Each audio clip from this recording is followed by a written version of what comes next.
दोस्तों नमस्कार, स्वागत है आपका हमारे चैनल वित्त मंत्रा पे। आपके मन में अक्सर ये बात आती होगी कि हम टैक्स सेविंग करना है तो लीगल वे में टैक्स कैसे बचाएं, हमें इन्वेस्ट करना है तो हम कहाँ इन्वेस्ट करें, यदि इन्वेस्ट करें तो इंस्ट्रूमेंट क्या होंगे, यदि हमें बीमा लेना है तो हम कौन सा बीमा लें, हमारे पास यदि लोन लेना है, हमें अर्जेंसी है या कोई प्रोजेक्ट लगा रहे हैं तो हम कौन सा लोन लें, कैसे लें। इन सारे समस्याओं का समाधान लेकर के हम आते हैं अपने चैनल वित्त मंत्रा पे। मैं श्री कृष्णा सिंह पिछले 30 सालों के अनुभव के साथ आपके साथ हाजिर हूँ अपना चैनल वित्त मंत्रा को लेकर के, जिसमें हम insurance, mutual fund, investment, tax compliance से रिलेटेड वीडियो बनाएंगे और डिस्कस करेंगे। आपके दिमाग में अक्सर आता होगा म्यूचुअल फंड क्या है, तो आइए देखते हैं। इंडिया में जो म्यूचुअल फंड की रेगुलेटरी अथॉरिटी है एमपी, वो क्या करती है। एमपी के हिसाब से mutual fund is a pool of money managed by a professional fund managers.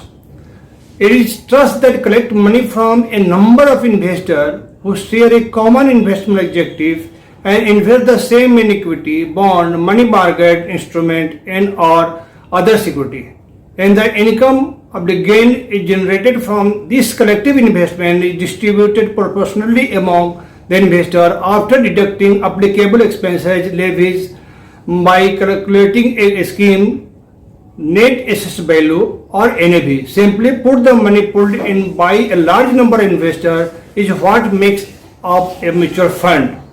ये कहता है एमपी।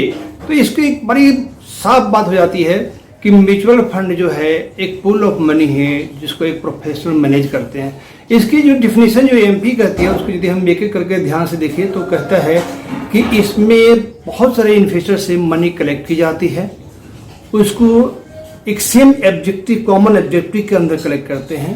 उसके बाद में उस मनी को इक्विटी में, शेयर मार्केट में, बॉन्ड में, मनी मार्केट इंस्ट्रूमेंट में या और सिक्योरिटीज में लगाते हैं, और जो उसमें प्रॉफिट गेन जो भी होती है उसको खर्चे घटाने के बाद उन इन्वेस्टर्स में डिस्ट्रीब्यूट करते हैं उनके इन्वेस्टमेंट के हिसाब से।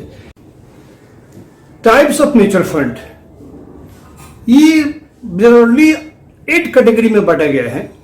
म्यूचुअल फंड जो टाइप्स हैं वो कौन कौन से हैं, ऑर्गेनाइजेशन स्ट्रक्चर के हिसाब से कि अब कब कंट्रीब्यूट कर सकते हैं, कब नहीं कर सकते हैं। तो उसमें है open ended fund, close ended and interval fund. दूसरा है मैनेजमेंट ऑफ पोर्टफोलियोज कि कैसे एक्टिवली एंड पैसिवली। थर्ड है इन्वेस्टमेंट ऑब्जेक्टिव, इसमें है ग्रोथ, इनकम, लिक्विडिटी। चौथा है underline portfolio, equity, debt, hybrid, money market instrument, multi asset.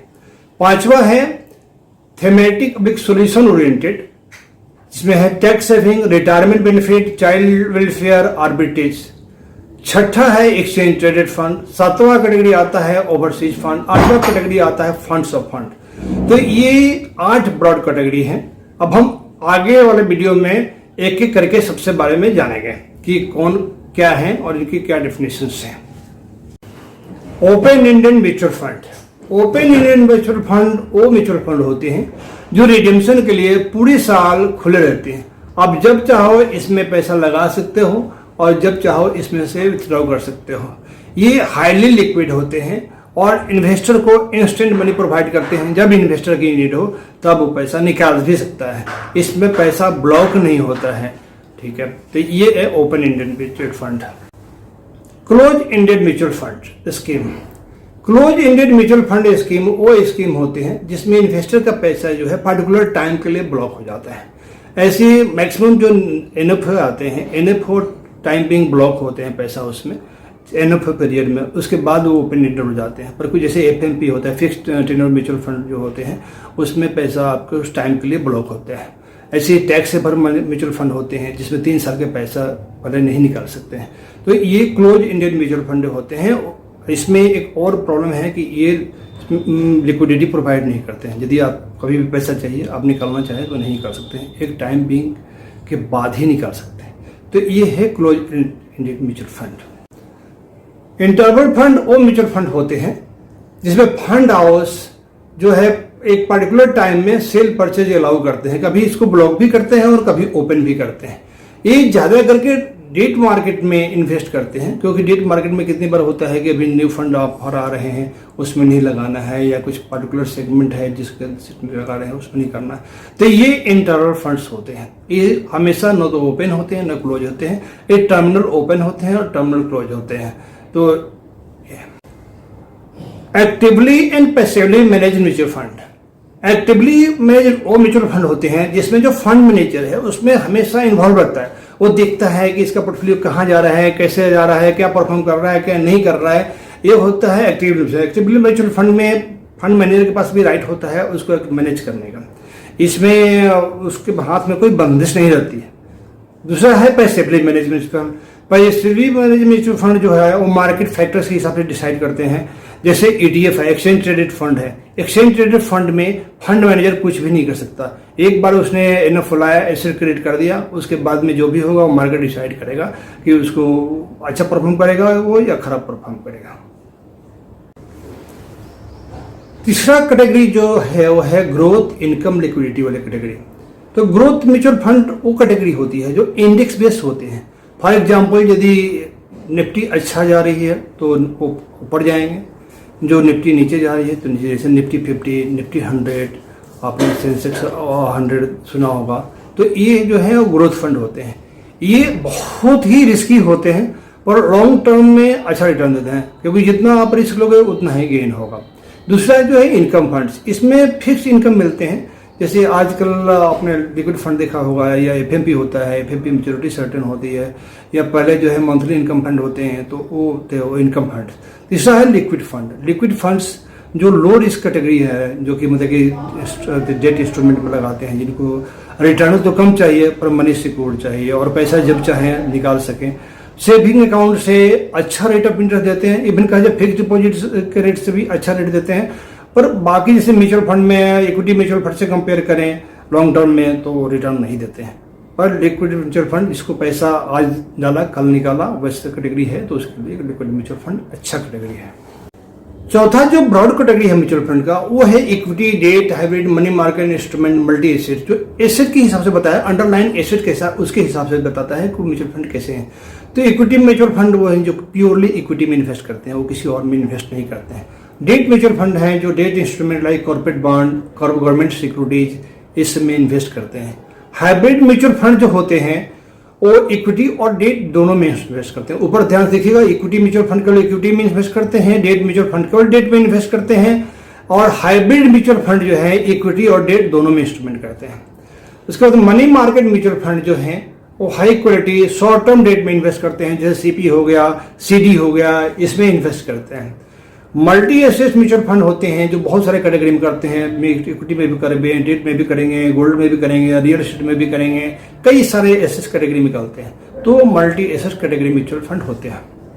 फिर आता है thematic public solution oriented mutual fund, से tax saving, retirement benefit, child welfare updates. इसमें होता है एक पर्पस होता है इनका लगाने का कि हम इसी के लिए काम करें। जैसे इसमें एक पर्पस होता है टैक्स सेविंग, बहुत सारे टैक्स म्यूचुअल फंड है, यदि आपको टैक्स बचाना है तो एटीसी के अंदर इसमें इन्वेस्ट करके आप बेनिफिट इसका ले सकते हैं। तो इसमें है जैसे टैक्स सेविंग के लिए लगाएंगे, रिटायरमेंट के लिए लगाएंगे, चाइल्ड वेलफेयर के लिए, आर्बिट्रेज के लिए लगाएंगे। तो एक होता है thematic mutual fund. Thematic mutual fund वो करते हैं जो इसमें स्टॉक पर्टिकुलर कैटेगरी में टाइड अप होता है, इसमें आप जैसे किसी एक सेक्टर में लगाता है, कहते हैं स्टील में हो गया, पावर में हो गया, बैंकिंग में हो गया, होटल में हो गया, रियल एस्टेट में हो गया। तो ये होता है थीमेटिक। इनका थीम क्लियर है। आपने बैंकिंग सेक्टर फंड सुना होगा, पावर सेक्टर फंड सुना होगा, बैंक उसके बोलते हैं रियल एस्टेट फंड सुना होगा। तो ये होता है थीमेटिक फंड, इनका थीम क्लियर है। दूसरा होता है सोल्यूशन ओरिएंटेड, उसमें कहते हैं किस लिए लगाना है। जैसे कि आपको टैक्स बचाना है तो टैक्सेबल फंड हो गया, पर्पज सबका क्लियर है। रिटायरमेंट के लिए लगाना है, रिटायरमेंट बेनिफिट हो गया। चाइल्ड वेलफेयर फंड के लिए लगाना है, उसके लिए आर्बिट्रेज अपने को लेना है, स्टॉक एक्सचेंज के आर्बिट्रेज लेने हैं, हमारे पास अंडरलाइन स्टॉक है उसके आर्बिट्रेज लेने हैं, तो ये आर्बिट्रेज फंड होते हैं। तो ये मतलब कि ये सोल्यूशन ओरिएंटेड म्यूचुअल फंड होते हैं।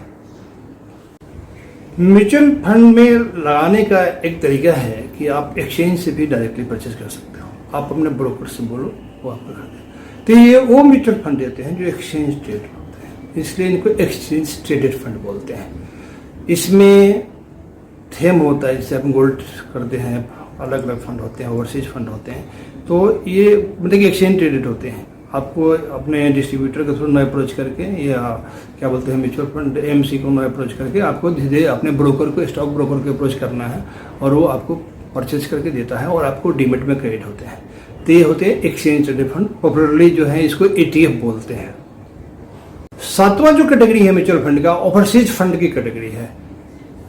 इसमें क्या करते हैं एमसी, वो ओवरसीज मार्केट में पैसा लगाते हैं, वो भी स्टॉक एक्सचेंज में ही लगाते हैं। पर जैसे इंडिया में जो म्यूचुअल फंड लगाएंगे तो BSE NSE वाले इंस्ट्रूमेंट में लगाएंगे, पर यदि इंडिया से बाहर किसी दूसरे कंट्री के स्टॉक एक्सचेंज में लगाते हैं और उसके थ्रू परचेज करते हैं, इक्विटी डेट इंस्ट्रूमेंट कोई भी चीज़ परचेज करते हैं, तो इसको हम ओवरसीज फंड बोलते हैं। तो जो भी बहुत सारे ओवरसीज फंड है या बाहर के भी जो फंड हैं वो भी इंडिया में लगाते हैं, तो उनको भी हम ओवरसीज फंड कहते हैं। ये नॉर्मली क्लोज एंडेड होते हैं, पैसा टाइम वन फिक्स होता है और पैसा क्या कहते हैं नॉर्मली ब्लॉक होता है। उतना इजी नहीं होता है जैसे लोकल मार्केट में ओपन एंडेड फंड में आप पैसा लगाते हो। जब भी आप ओवरसीज फंड में इन्वेस्ट करने का सोचो तो ये बात सोचो कि पैसा आपका टाइम भी वहाँ पे रहेगा, तो उतना आपके पास पेशेंस होना चाहिए। यदि आपके पास उतना पेशेंस नहीं है तो आप देखिए लोकल में ही पैसा लगाओ और अपने ओपन एंडेड फंड जो अवेलेबल है उसमें पैसा लगाओ। आठवां और सबसे लास्ट कैटेगरी जो है म्यूचुअल फंड का है वो है फंड्स ऑफ फंड। जैसे आपने देखा कि इक्विटी फंड हमने देखा, डेट फंड देखा, हाइब्रिड फंड देखा, उसके बाद में इनके भी सब कैटेगरी थीमेटिक फंड हो गया या सोल्यूशन ओरिएंटेड फंड हो गया। ये जो है फंड्स ऑफ फंड में है। फंड्स ऑफ फंड में एमसी क्या करती हैं कि डिफरेंट म्यूचुअल फंड स्कीम में पैसा लगाती है। मतलब कि यदि आप फंड्स ऑफ फंड में यदि पैसा लगा रहे हैं तो आपका बहुत सारे कैटेगरी में पैसा लग जाएगा। जैसे हो सकता है डेट फंड में भी लग जाए, इक्विटी फंड में भी लग जाए, हाइब्रिड में भी लग जाए, थीमेटिक में भी, सोल्यूशन में, मल्टी फंड में लगता है और देखते हैं जो बेस्ट परफॉर्मिंग है उसमें लगते हैं। तो इसमें जो म्यूचुअल फंड में सबसे कम रिस्क होती है और रिटर्न भी मतलब कि एवरेज होता है। इसमें बहुत ज़्यादा अच्छा रिटर्न की उम्मीद नहीं कर सकते हैं क्योंकि इसमें रिस्क फैक्टर भी कम होता है। तो ये है फंड्स ऑफ फंड, नाम से क्लियर है, ये अच्छा है, रिस्क फैक्टर कम है, रिटर्न मॉडरेट है और ये पैसा आपका सिक्योर है। हम अंत में आपका बहुत बहुत धन्यवाद देते हैं कि आपने हमारा वीडियो लास्ट तक देखा। हम ऐसे ही वीडियो बनाते रहेंगे और आपके पास लाते रहेंगे जिसमें म्यूचुअल फंड के बारे में आपकी जानकारियाँ जो है क्लियर हो, इन्वेस्टमेंट के बारे में आप जानें, टैक्स के बारे में जानें, इंश्योरेंस के बारे में जानें। तो वो हम धीरे धीरे ऐसे सारे वीडियो बनाते रहेंगे। आप हमारे वीडियो को लाइक कीजिए, सब्सक्राइब कीजिए और अपने मित्रों परिजनों के साथ शेयर कीजिए। और जो भी आपका फीडबैक है आप कमेंट में ज़रूर लिखिए। और यदि और भी कोई क्वारी है या यदि कुछ लिखना चाहते हैं तो हमने ईमेल आईडी भी नीचे दिया हुआ है, उस ईमेल आईडी पर शेयर कीजिए। Thank you.